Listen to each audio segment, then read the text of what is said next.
wabarakatuh. Waalaikumsalam warahmatullahi wabarakatuh. Halo Adik-adik sekolah Med, ketemu lagi dengan Kak Ari bagi yang belajar hari ini ya, sesi yang pertama tadi. Dan yang lain juga mungkin belajarnya waktu pekan yang lalu ya. Adik-adik, kita hari ini bertemu akan bahas soal-soal yang berkaitan dengan meiosis dan mitosis. Mitosis juga ya. Nah, disingkat aja lah ya, reproduksi sel. Ada 3 ya, amitosis, mitosis, dan meiosis ya, yang sudah kita bahas di pekan yang lalu. Nah, seperti biasa nanti ya, ini ada beberapa soal dan ada waktu mengerjakan dulu ya. Nah, ngerjakan ini nanti kita pakai waktu setiap soalnya 1,5 menit ya. Oke, ini buat timernya dulu. Untuk setiap soal 1,5 menit. Dan setelah itu nanti kita bahas soal bersama-sama. Ini kira-kira udah hadir semua belum ya?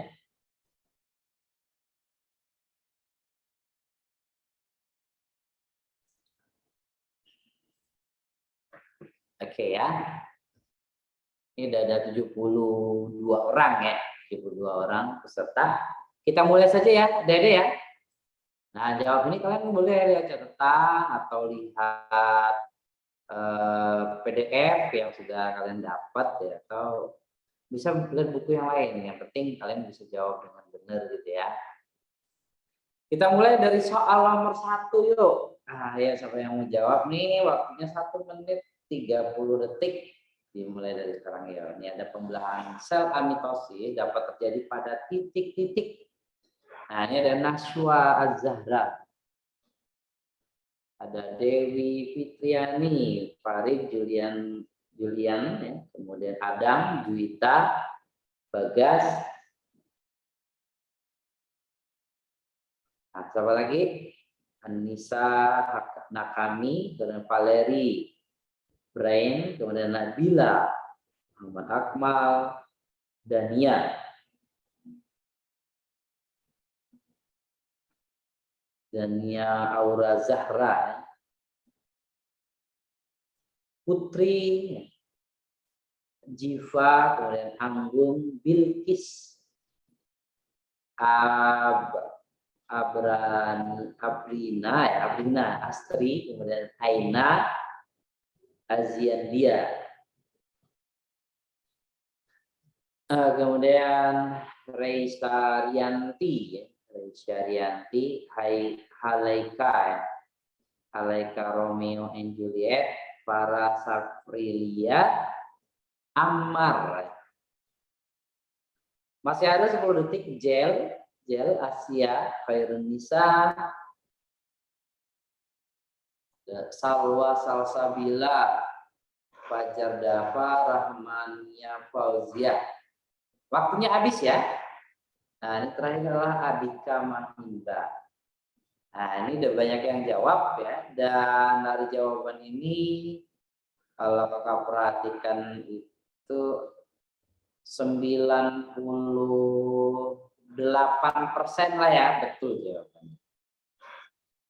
Ya, dan terakhirnya yang kasih jawaban Fauzan ya. Oke. Jadi yang benar yang mana? Yang bakteri ya. Pekan kemarin kita sudah bahas bahwa pembelahan amitosis adalah pembelahan yang paling sederhana. Dan pembelahannya terjadi pada organisme dari kingdom Monera. Ya, yaitu organisme-organisme yang bersifat prokariotik, tidak memiliki membran inti. Contohnya apa?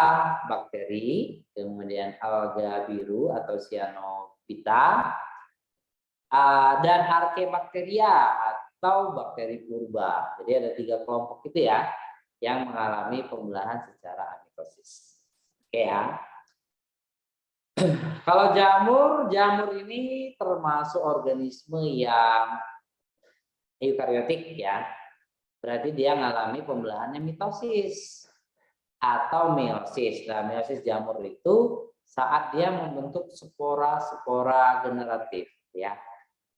Kalau virus, nah virus ini bukan sel, sehingga dia tidak mengalami pembelahan sel. Untuk memperbanyak dirinya ada dua ya, siklus litik dan siklus lisogenik. Eritrosit ini sel tubuh atau somatis ya. Kan ada sel somatis sama sel gamet. Kalau sel tubuh itu pembelahannya dengan pembelahan mitosis. Epitel ini sama ya, jadi epitel ini adalah sel tubuh, jadi sel-sel somatis ya. Berarti membelahnya secara mitosis. Jadi bagian jawabannya cacing itu berarti betul ya. Pembelahan tanpa tahapan terjadi pada organisme prokariotik, bakteri dan alga biru. Berfungsi reproduksi secara vegetatif. Setiap satu pembelahan amitosis menghasilkan dua sel anak yang bersifat identik. Ya, nah, oke. Sekarang soal nomor 2, yuk. Waktunya 1 menit setengah.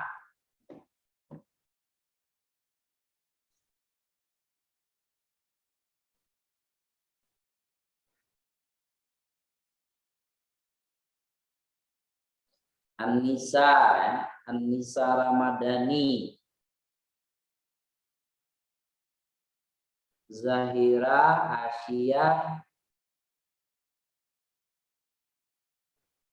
Zahira Asia Khairin Nisa. Ada Farid Hardiansyah, Nakamihana Fauzan, terus Nabila Farah Aina Juwita, Salwa Salsabila Adika Julianti ya, Muhammad Rahmat, kemudian Fajarina, Muhammad Zaki, Naswa, Fajar ya. Dewi Fitriani, ada Siva, Ammar, Bilkis, Dania, Adam, ya, Edem.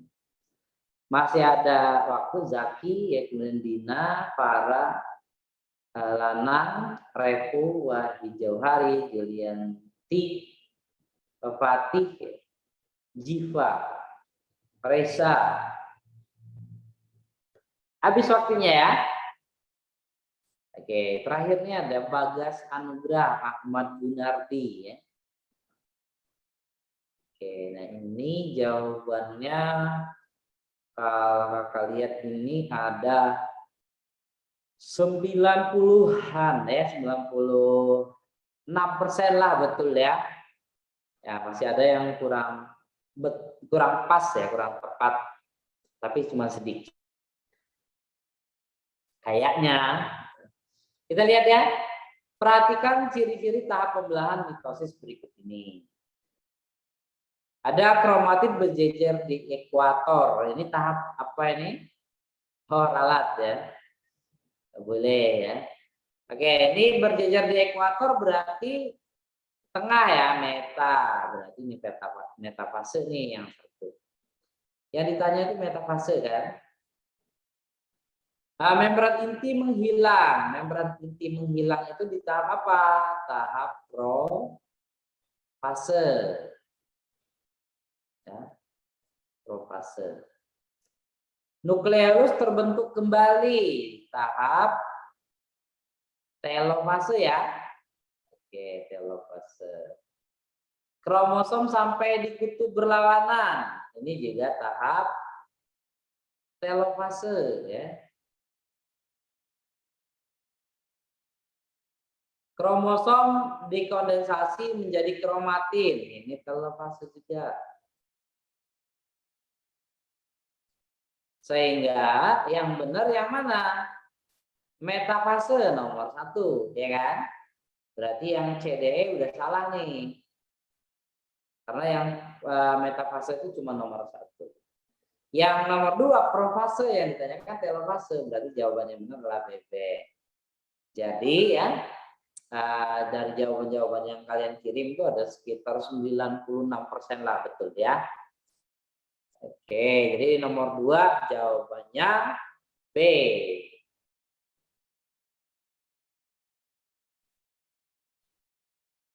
Nah, kita lihat ya.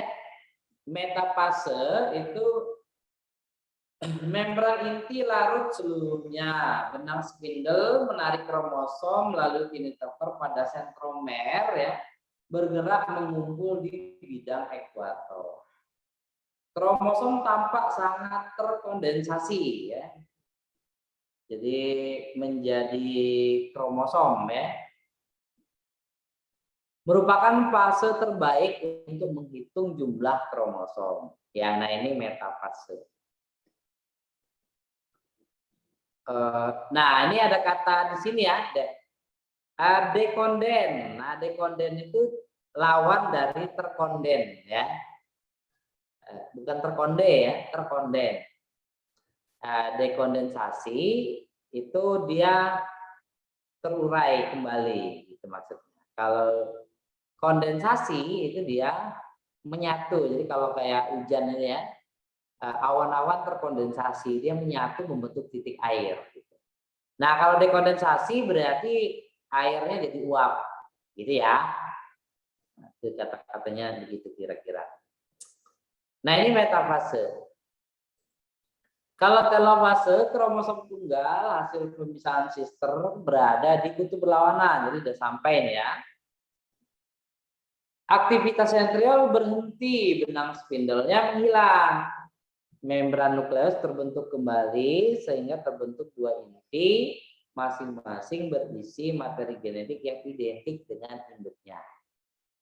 Gitu. Nah, ini kurang sih sebenarnya. Tadi ya, kromosom kemudian dekondensasi atau menipis lagi menjadi kromatin.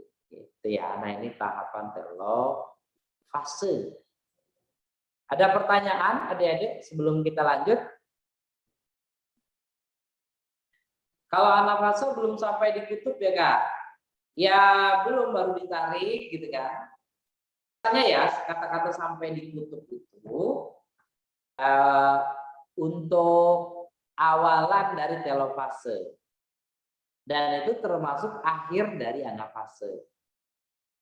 Jadi konteksnya itu bisa, kalau misalkan di pilihan soal itu ya, hanya memungkinkan, misalkan ditanya anafase nih, dan yang betul tuh yang paling mungkin kromatid saudaranya sampai di kutub berlawanan, ya betul juga. Dan misalkan ya pilihannya itu telofase, dan yang memungkinkan hanya itu ya benar juga. Nah, gitu ya. Jadi di telofase awal itu akhir dari anafase. Sama seperti misalkan ya, antara metafase dengan profase. Di profase itu ujung-ujung benang spindle itu nempel di ini sentromer, sentromer ya, maaf, kinetochore ya, sentromer. Tapi posisi dari kromosom itu masih tersebar, jadi belum tertarik ke tengah-tengah. Nah, itu akhir dari profase, dan itu menjadi awal dari metafase. Tapi biasanya ya kalau soal itu bagus, maksudnya itu teruji ininya, dia menghindari yang ambigu, gitu ya. Dan kalaupun dia seperti ini, dia kasih jawaban yang di antara itu, nah itu kedua-duanya bisa benar. Dan biasanya ya pilihan jawabannya nggak ada yang membingungkan, gitu ya. Oke, Kak, di anafase itu berpisah menuju kutub masing-masing? Ya. Jadi anafase itu nanti si kromatid saudara ini kan tadinya dia nempel. Awal profase itu kan dia memang nempel ya kan. Ada 2 DNA tapi 1 kromatid. Kenapa dia nempel? Karena diikat. Ikatannya namanya ikatan kohesi. Oke. Nah, kemudian di profase lanjutannya ya, ikatan kohesin itu terbuka kecuali di bagian sentromernya. Nah, oke ya. Dan di sentromer itu ada protein namanya kinetokor. Sehingga terbentuklah kromatid saudara. Nah, di saat anafase ya, yang sentromer tadi itu benar-benar terputus juga. Jadi ikatan kohesinya terbuka juga. Sehingga nanti terbagi dua lah nih ya. Si kromatid dengan DNA yang sama persis. Makanya kalau mitosis itu ya, nanti begitu udah terbelah kromatidnya menuju kutub berlawanan terbentuk inti baru, nanti inti ini secara genetik sama persis. Gitu ya. Ada lagi yang mau ditanya adik-adik? Di Anindya sama Julianti ya. Gimana nih? Sudah paham?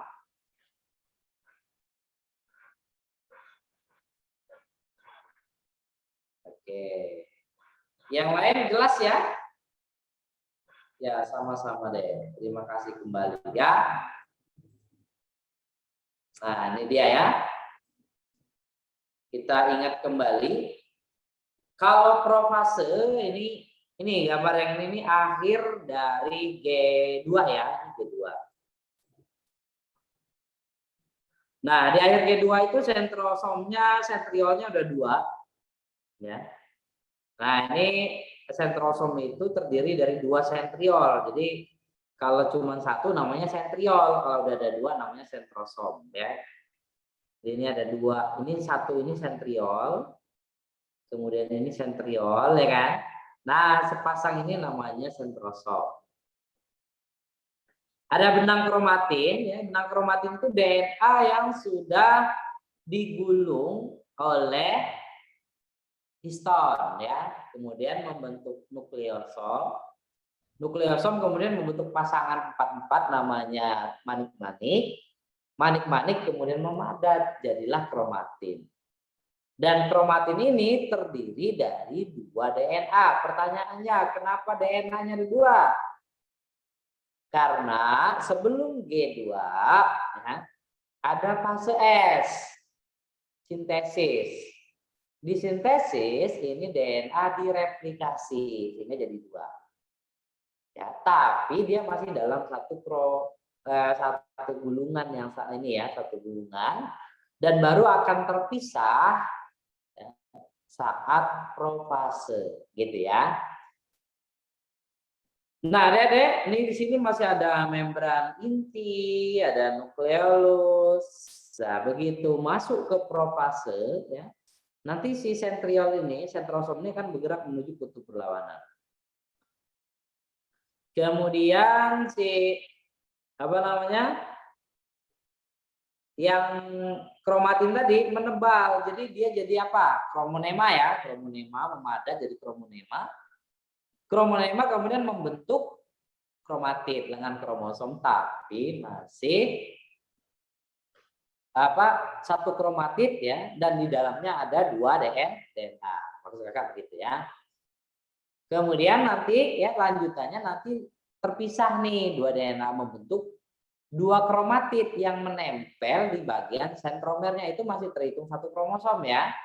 Satu kromosom dengan 2 kromatid. Nah, kromatidnya disebut kromatid saudara. Gitu ya. Dan terakhir dari profase nih, nah ini udah mulai berikatan ya kan. Ujung-ujung benang spindle itu udah mulai berikatan dengan sentromer. Ya. Tapi ini masih acak. Kita lihat sekarang yang metafasenya ya. Nah, ini metafase yang tadi sudah berikatan ujungnya kemudian diposisikan di tengah-tengah. Jadi pas di tengah-tengah. Anafase nanti di bagian sentromernya itu ikatan kohesinya terbelah juga sehingga nanti bergeraklah ini si kromosom ke tengah-tengah, ke kutub berlawanan ya. Gitu. Nanti kalau udah sampai di kutub berlawanan itu akhir dari anafase dan awal dari telofase. Nah, saat kalau udah telofase nanti kromatin saudara udah sampai di kutub berlawanan, benang spindelnya menghilang, kemudian kromatin saudaranya menjadi kromatin lagi, terbentuk nukleus dan membran inti yang baru, terbentuklah dua inti dalam satu sel. Proses ini namanya karyokinesis dan kemudian dilanjutkan dengan sitokinesis. Oke. Kita lanjut soal nomor 3. Yuk. Apa nih jawaban nomor 3? Waktunya 1 menit setengah ya. Anissa Ramadhani. Zahira, Bilkis, Naswa, Juwita, Asia, Adam, Farah, Brian, Fauzan, Abid, ya, Siti Fatia, Muhammad Zaki, Valeri Vela, Ali Murtado, Farid, Ahmad Gunardi, Ammar, Siti Aulia, Jel, kemudian Pinkan, Aulia, Salwa, Adika, Pratama, Nabila, Frida, Dini, siapa lagi? Anggun ya. Ada Nia, bukan Anggun Sasmi ya. Ada Nia, kemudian Jiva. Ganti sampul lain. Oke ya, ada lagi yang lain? Ada Indra, Farah, Ihsan,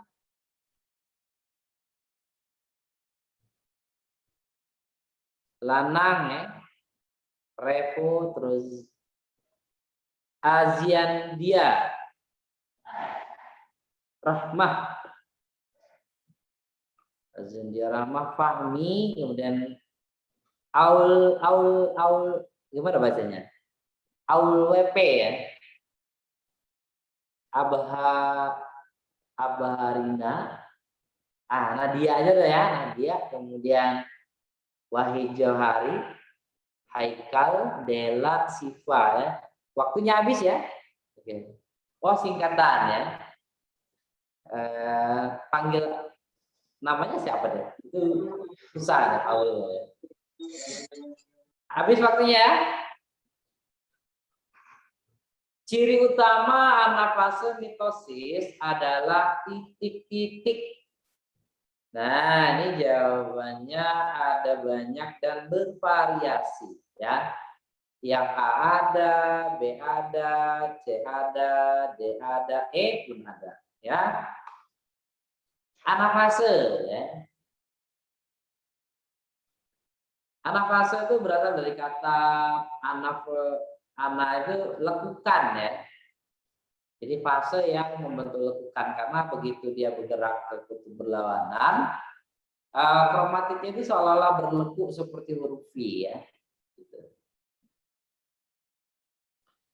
Oke, nukleus lenyap tadi profase ya. Jadi yang A ini profase. Membran inti menghilang, profase juga. Kromatin memendek dan menebal. Ini profase juga ya. Kalau udah memendek dan menebal jadi apa? Ya jadi kromosom.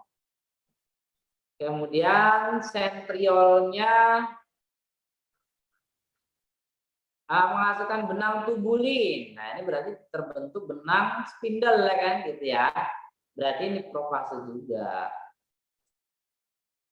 Gerak kromatin sister saling berlawanan. Ya, kromatin saudaranya menuju kutub yang berlawanan. Ini barulah anafase. Jadi jawabannya adalah yang E. Kalau kalian lihat ini yang jawab B itu ada sekitar 45,8%. Kayak dihitung aja ya. Ya separuh lah ya, ada separuh yang jawabnya. Oke, jadi jawabannya encok. Gitu. Ada pertanyaan nggak adik-adik sebelum kita lanjutkan lagi? Lanjut. Oke. Gas ya. Yuk, waktunya 1,5 menit.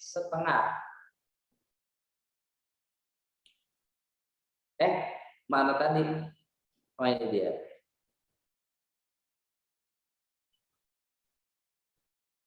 Yuk.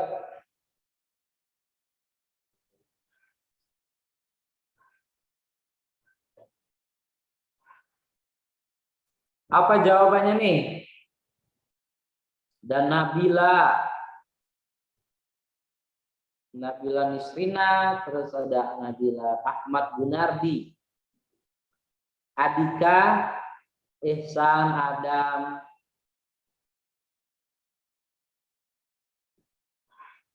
Ayo siapa lagi yuk? Adams, ada Farid Hardiansyah, Valeri Vela Sinur, ya. Pratama Aulia Mutiara, Fahmi Fadila, Muhammad Zaki, Siti Fatia, Dania Aura Zahra, Lana Ahmad Gunardi, ganti A ya, ganti A dibilang lagi. Bilkis ya, Wahid Jawahari, Juwita Putri, ada Zahira, Jel, Bagas,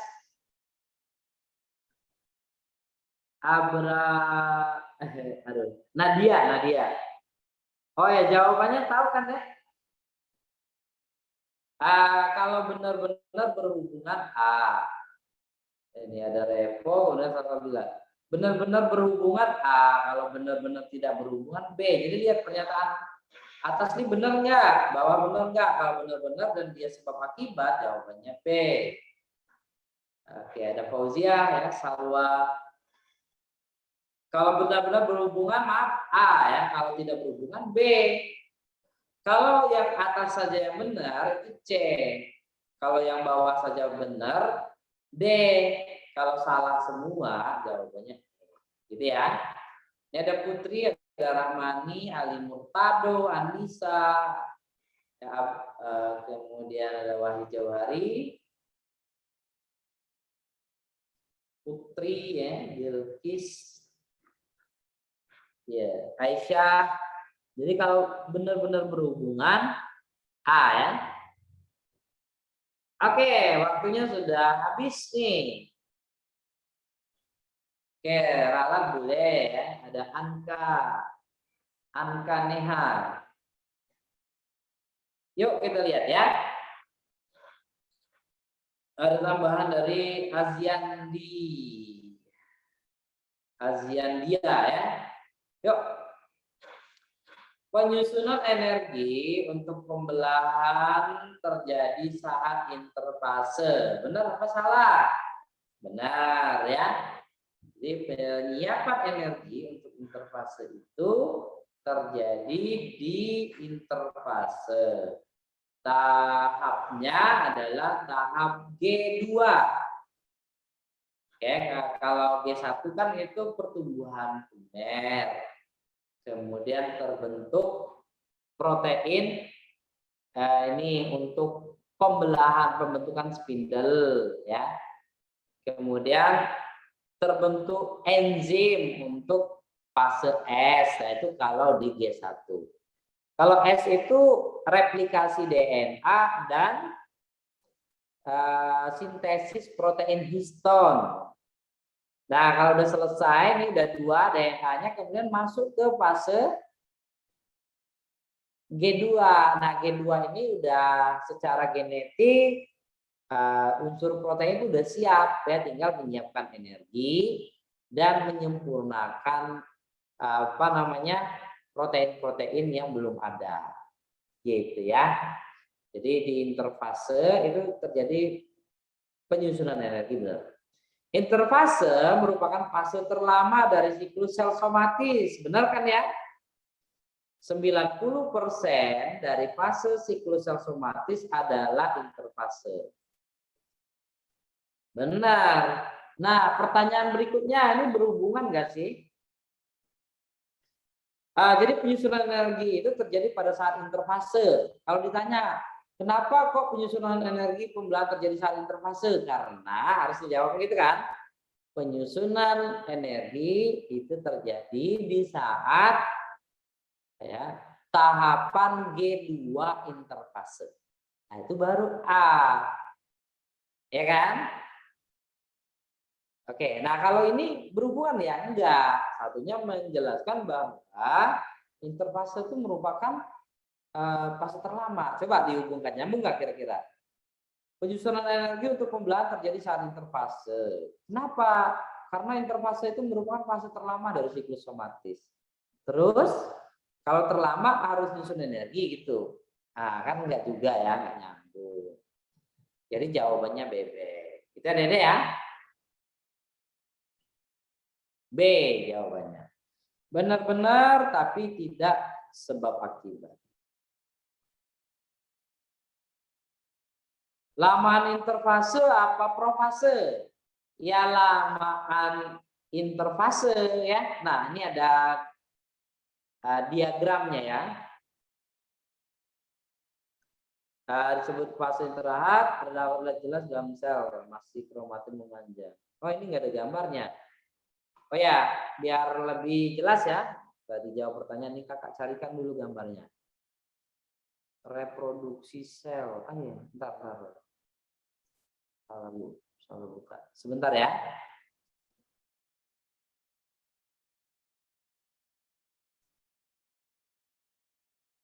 Nah, ini dia.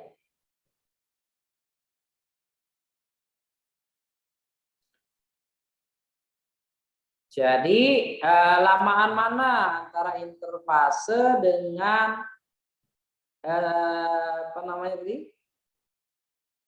Pertanyaannya. Interfase dengan profase. Nah, ini kelihatan ya. Jadi interfase itu waktunya itu paling lama ya. Nih. Dari siklus sel itu paling lama adalah interfase. Dan 10% dari waktu sel itu mitosis. Dan mitosis dibagi lagi jadi karyokinesis dan sitokinesis. Kalau dilihat waktunya, karyokinesis dan sitokinesis itu hampir sama lamanya ya. Dan nanti karyokinesis dibagi lagi menjadi promat, profase, metafase, anafase, telofase. Berarti kira-kira ya si profase itu cuma sebagian kecil dari karyokinesis. Jadi lebih lama yang mana interfase dengan profase? Ya pasti lama interfase. Bahkan dari keseluruhan tahapan mitosis, interfase lebih lama. Gitu ya deh ya. Oke, terus tadi pertumbuhan sekunder benang spindel di tahap G kan Kak? Iya, pembentukan protein untuk benang spindel itu di G1 nih, lihat ya. Nih ya. Jadi nukleus membesar, enzim untuk replikasi, pembentukan protein untuk pembelahan nukleus, pembentukan tubulin ya, yang akan membentuk benang spindel. Bedanya G1 dan G2, ini tahapan-tahapan yang terjadi itu beda. Nah, ini tahap G1 ya. Oke. Terus kalau yang G2 kayak mana? Nah, ini G2. Nah, ini tahapannya beda.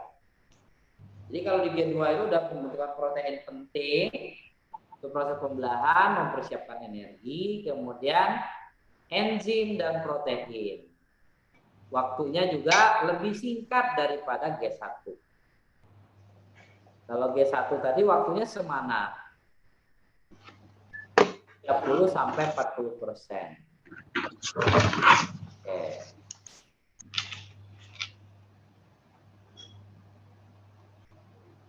Gen 0 kalau setahu kakak sih nggak ada ya.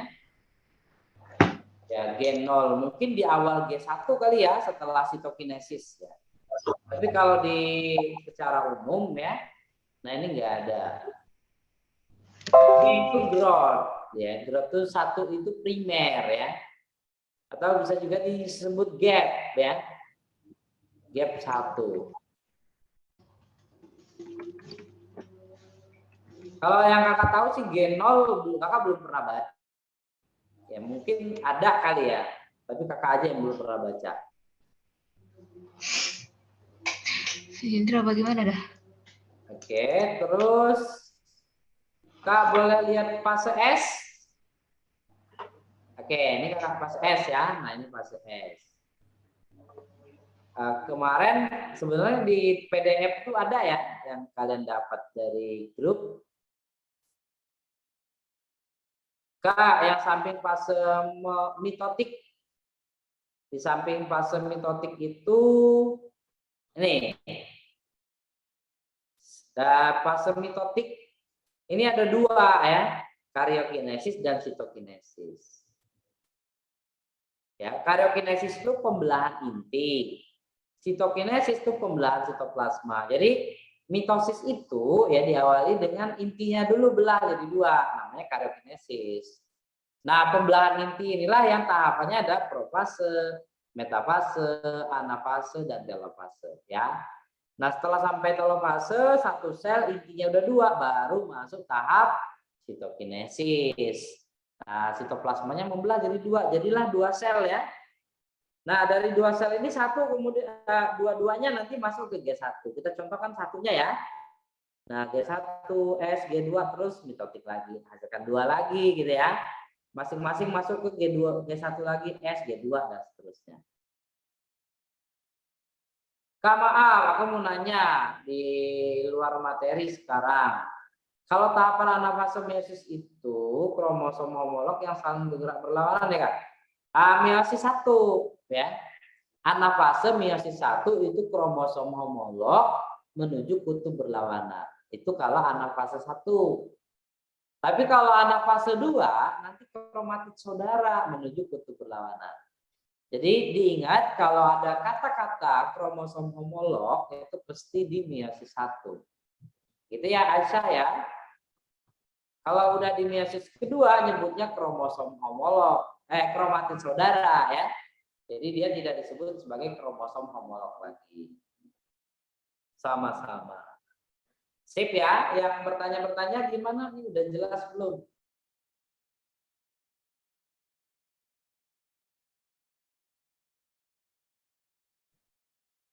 Kalau sudah jelas kita lanjut soalnya. Lanjut ya.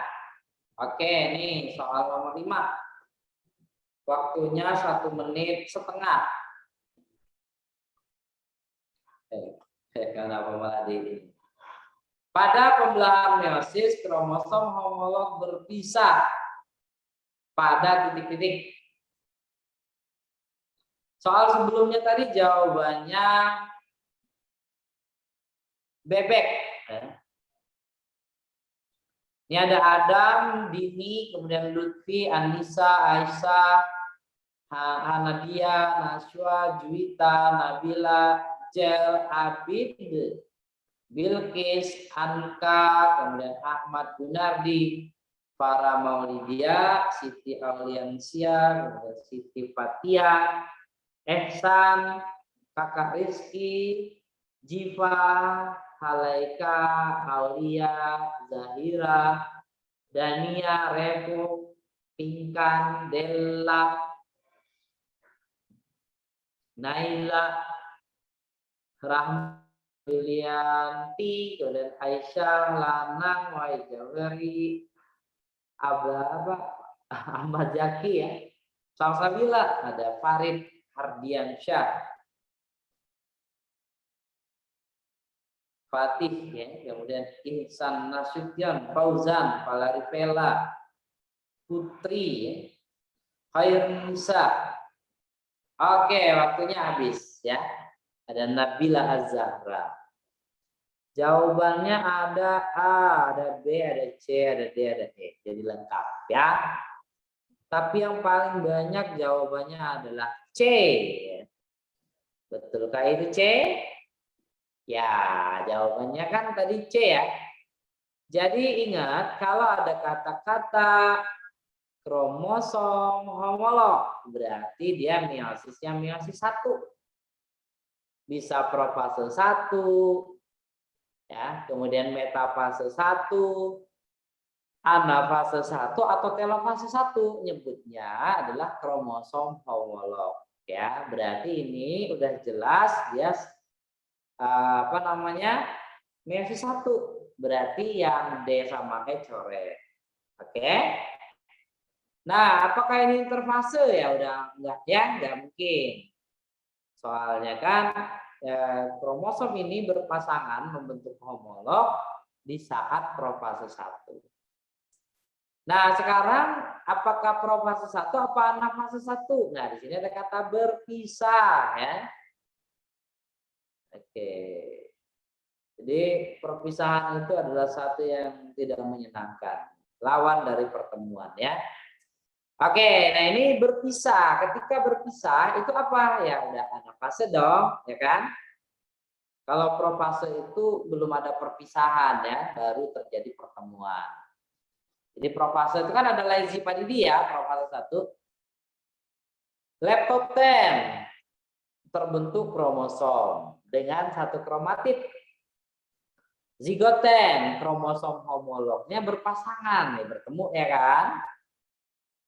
Kemudian pakiten, kromosom homolognya masing-masing menggandakan kromatid ya, jadi tetra. Jadi kromatid totalnya ada 4 ya pada pasangan kromosom homolog. Kemudian diploten, terjadi pindah silang atau crossing over. Dan terakhir adalah diakinesis. Nah, diakinesis itu udah siap untuk masuk ke tahap metafase. Gitu ya. Jadi yang berpisah itu adalah anafase 1. Kak, sistem kromatid berpisah di anafase mitosis sama enggak sama kromatid yang berpisah saat anafase? Konsepnya sama. Jadi kalau mitosis ya, itu kromatid saudara menuju kutub berlawanan. Kalau anafase meiosis, anafase 2 ya, kromatid saudara menuju kutub berlawanan. Jadi sama ya kata-katanya. Yang berbeda adalah komposisi kromosomnya saja. Kalau di mitosis, kromatid saudara itu isinya gennya sama persis. Tapi kalau kromatid saudara pada meiosis 2, itu gen pada setiap kromatid itu beda-beda. Nah, ada yang masih ingat nggak kenapa kok gen pada kromatid meiosis itu beda-beda? Siapa yang masih ingat? Iya benar, karena ada crossing over kata Anissa ya, Aisyah juga. Jadi karena ada crossing over, pindah silang di tahap profase ya, 1 sub fase diploten. Oke ya, jadi jawabannya cacing. Ada pertanyaan lagi enggak? Berarti intinya anafase itu tahapan yang ada perpisahan, ya. Jadi kalau ada perpisahan-perpisahan itu anafase ya. Apakah itu perpisahan antara kromatid saudara ataukah perpisahan antara pasangan kromosom homolog? Nah, itu masuk ke dalam anafase. Oke. Lanjut ya. Ini meiosis 1 ya, metafase 1. Membran inti nukleus menghilang, terbentuk benang-benang spindle. Benang spindle ini sebenarnya sudah di tahap profase ya. Kromosom homolog, oke kan? Oke. Ada anafase lagi, kromosom homolog lagi, ya kan? Gitu. Nah, ini berarti kalau meiosis 1 itu kata-katanya pakai kromosom homolog.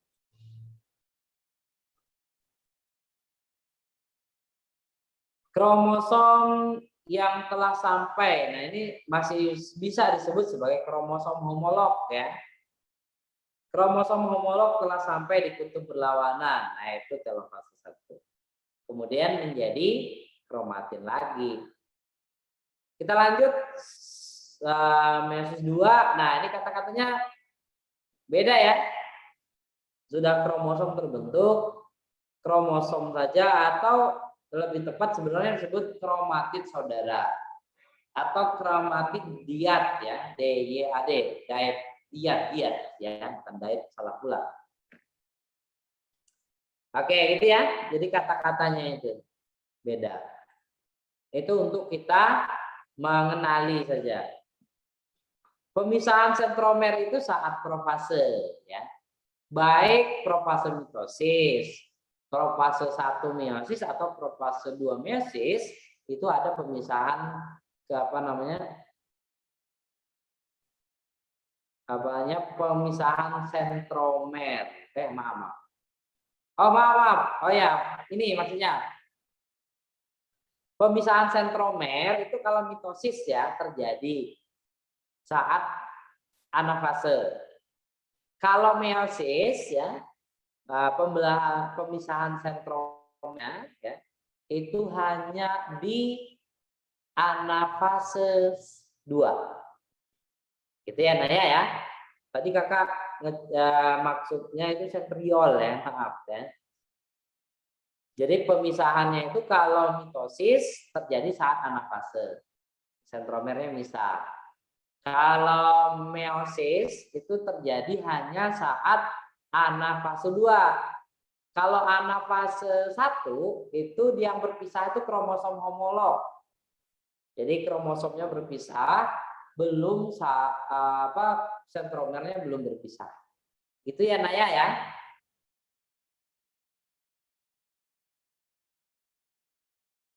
Oke, ini kromatid diat atau kromatid saudaranya di kutub berlawanan ya.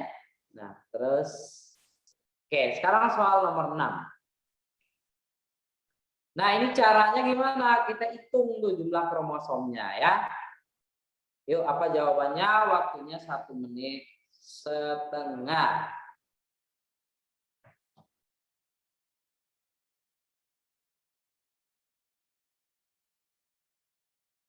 Ini ada kromosomnya ada 1, 2, 3, 4, 5, 6. Dan 6 kromosom. Oke, ini ada Fauzan ya, kita jawab. Ini kromosomnya tinggal 3 ya, 3. Ada Valeri, kemudian Siti Aulianisa, Wahid Jauhari, Jenny, Natali ya. Bilkis. Ada Farid Hardiansyah, Juwita Putri, Hanadia, Aisyah, Lanang Zaid, Bagas, Siti Fatia, Brian Damara, ada Zahira, Safa, kemudian Ihsan, Salwa, Abid. Kayak masih ada waktu nih 30 detik. Ada Salsabila, Amira, Zakia, Dania, Aura, Zara, Yasmin, Nabila, Dini, Amalia, Rida, Amira, Nabila, Zara. 10 detik lagi, Muhammad Zaki, Ahmad Gunardi, ada Halaika Romeo, Raka ya, Indra. Oke, habis waktunya ya. Ini Farid Ardiansa terakhir, Lalat ya. Oh, ini ada Aul ya. Sip. Nah, gimana nih?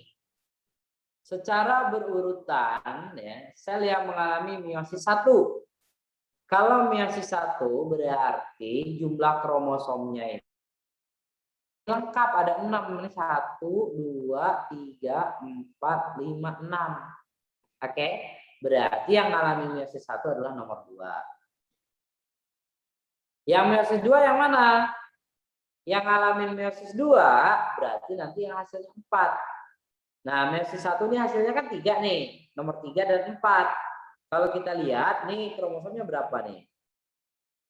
1, 2, 3. Berarti udah haploid ya. Dan ini yang nanti akan mengalami meiosis yang kedua. Jadi yang mengalami mana? Nomor 2 dan nomor 3. Oke, jadi jawabannya adalah Depok. Nah, sebenarnya adik-adik ya, ini adalah tahapan oogenesis ya, atau proses pembentukan ovum. Dan oogenesis itu pembelahannya secara meiosis. Ya, nah nanti akan ada lebih ini sih pembahasan khusus tentang pembentukan gamet ya. Jadi nomor 6 jawabannya 2 dan 3.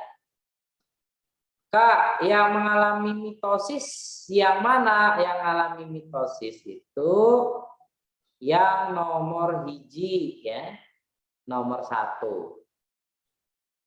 Yang nomor ini pembelahan mitosis, namanya oogonium.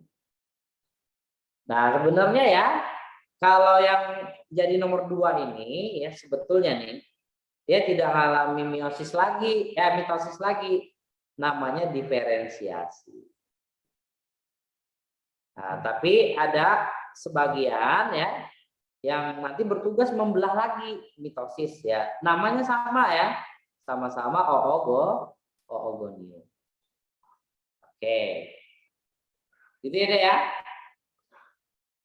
Kak, kalau ditanya hasil mitosis berarti yang nomor 2 bukan. Salah juga, hasil 1 ya. Yang ditanya hasil mitosis nomor 1. Kalau nomor 2 itu hasil diferensiasi. Oke. Nah, tapi nomor 1 diferensiasi bisa mitosis. Kalau dia mitosis gimana? Menghasilkan oogonium lagi. Ini namanya oogonium. Kalau dia mitosis menghasilkan oogonium lagi. Tapi kalau dia diferensiasi nanti jadi oosit primer. Jadi nomor 2 ini namanya oosit primer ya. Gitu deh. Jadi kalau ini kurang tepat juga. Kak, dalam gambar kayak gitu udah pastikan ya tiap gambar keterangan 1 oogonium, 2 oosit primer. Ya, nah terus kalau gambar kayak gini udah jelas nih urutannya ya. Karena ini nanti urutan dia, jadi nggak bisa acak. Jadi udah jelas kayak ini nomor 1 ini namanya oogonium. Nomor 2 oosit sekunder primer ya. Nomor 3 ini oosit sekunder, nomor 4 namanya sel badan polar primer. Nomor 5 ootit. Gitu. Nomor 3 dan 4 ini pada saat oogenesis ya. Ini satunya besar, yang besar namanya oosit sekunder, yang kecil namanya sel badan polar primer. Itu hasil meiosis 1 pada saat pembentukan ovum. Dan nanti yang nomor 3 membelah lagi nih. Jadi 2, satunya besar, satunya kecil lagi. Yang besar namanya ootit dan nanti berkembang jadi ovum, ya. Yang kecil-kecil ini namanya sel badan polar sekunder. Gitu. Gitu ya, Zahira.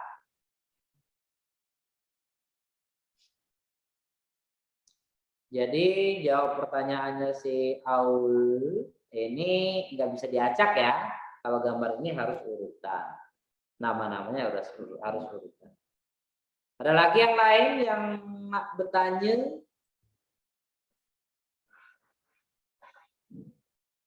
Ya, sama-sama. Kalau tak ada, kita lanjut ya. Nomor 7. Ovum memiliki jumlah set kromosom setengah dari set kromosom oogonium. Sebab ovum merupakan hasil pembelahan meiosis 2. Yuk, silakan waktunya 1 menit setengah. Nah ini yang ovum tadi ootit ya.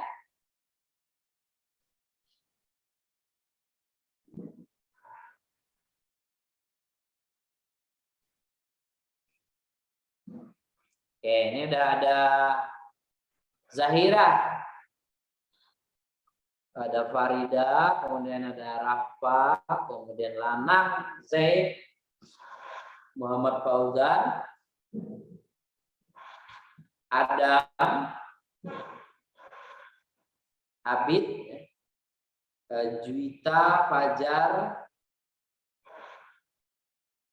Ehsan, Cahyati, Adika, Ehsan Nasution.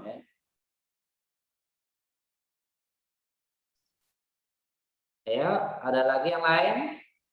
Bagas, Anugrah, Ahmad Gunardi, Wahid Jauhari, Siti, Anissa, Dania.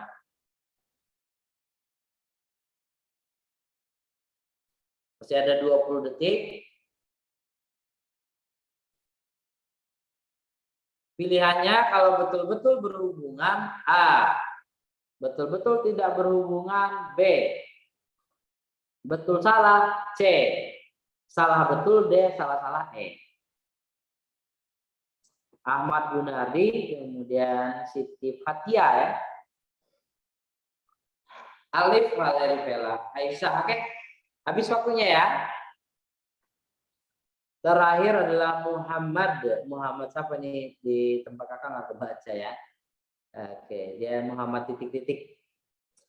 Oke, kita lihat ya. Jadi ini ovum memiliki jumlah set kromosom setengah dari set kromosom oogonium. Betul ya? Karena ovum itu hasil pembelahan meiosis.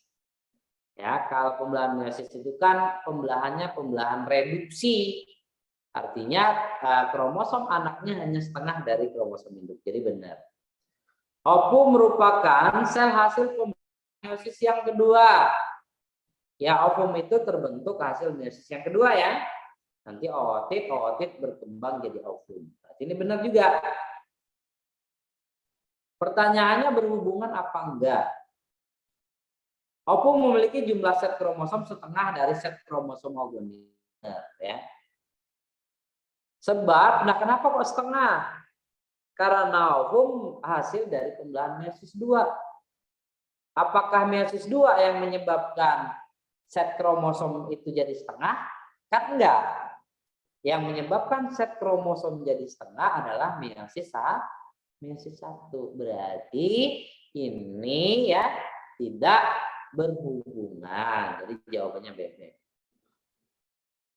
Itu ya, Dek. Nah, ini soal-soal tipe ini agak susah ya. Yang susah itu sebenarnya kalau kita benar-benar itu ya, benar-benar kita menghubungkannya itu. Gambarannya kayak gini aja. Nih, misalkan gini ya.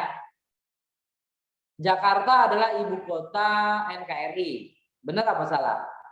Benar kan? Sebab di Jakarta terdapat Tugu Monas. Benar apa salah? Benar. Berhubungan enggak? Ya enggak berhubungan. Karena itu dua pernyataan yang berbeda. Gitu ya. Jadi dia bukan sebab akibat. Tapi kalau misalkan begini, Jakarta adalah ibu kota NKRI. Betul. Sebab di Jakarta terdapat pusat pemerintahan NKRI. Benar. Oleh sebab di Jakarta terdapat pusat pemerintahan NKRI, maka Jakarta disebut sebagai ibu kota NKRI, gitu ya. Jadi itu kira-kira bedanya antara yang A dengan yang B. Ovum merupakan sel pembelahan meiosis 2.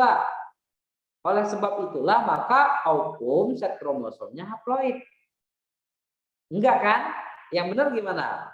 Karena pembagian kromosom itu bukan di meiosis yang kedua, tapi pembagian kromosom itu di meiosis yang ke-1.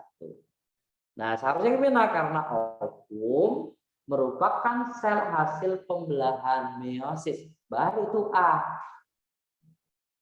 Paham tuh? Jadi kayak gitu ya, tipe-tipe soal kayak seperti ini agak susah. Iya, harusnya pernyataan pertama ini gara-gara meiosis 1. Ya, kalau ini misalkan kita hilangkan meiosis 2-nya ini jadi A jawabannya. Karena dia lebih umum. Bisa dipahami ya?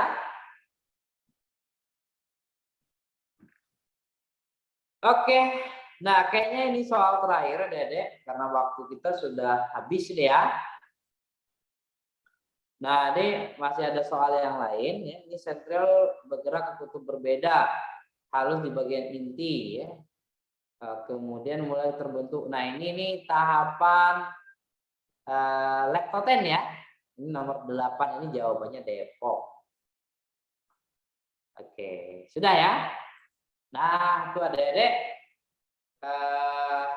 pembahasan soal kita hari ini. tentang reproduksi sel baik apoptosis, mitosis ataupun meiosis ya. Semoga dengan membahas soal ini kalian menjadi lebih paham lagi ya tentang materi-materi yang berhubungan dengan reproduksi sel. Ya, nanti dapat deh ya, nanti kalian minta PDF-nya sama Kak Alia ya. Nah, nanti di-share di grup biasanya. Jadi enggak SS juga sebenarnya nggak apa-apa ya. Itu nanti Kakak kirim ke Kak Alia nih filenya dan nanti Kak Alia yang bagikan. Itu ya, Dede ya. Terima kasih atas kehadiran dan perhatiannya. Semoga bermanfaat. Tetap jaga kesehatan. Kakak akhiri. Assalamualaikum warahmatullahi wabarakatuh.